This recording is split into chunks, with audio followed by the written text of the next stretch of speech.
10 h du matin, une centaine de grévistes bloquent l'accès à ce dépôt de carburant, l'un des plus importants de Fos-sur-Mer. En quelques minutes, les banderoles sont dépliées et le message est clair, la lutte continue.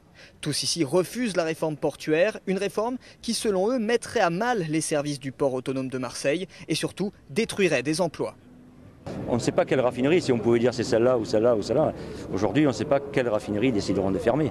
Mais l'impact va être énorme. Quand vous pensez que sur une raffinerie, pour un emploi, vous avez 4 emplois extérieurs qui sont supprimés. Donc c'est des milliers d'emplois qui risquent de disparaître sur tout le pourtour de l'étang de Berre. Je crois qu'aujourd'hui, le lien... Au 11e jour de grève des terminaux pétroliers, les syndicats veulent montrer que le mouvement ne s'essouffle pas et ils menacent, s'ils ne sont pas entendus, ils pourraient fermer le robinet du carburant. D'ailleurs, les salariés de l'une des raffineries de l'étang de Berre ont débrayé. Nous sommes en ordre de marche. D'un point de vue technique, les raffineries vont cesser leur production les unes après les autres dans les prochains jours, dans les prochaines heures. Et je crois qu'on s'oriente véritablement vers une pénurie de carburant.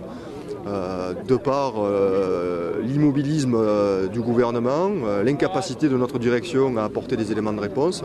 1h30 plus tard, le barrage est levé, mais les syndicats promettent de ne pas reculer. La semaine prochaine, ils rejoindront le mouvement national contre la réforme des retraites et pourraient alors organiser cette pénurie.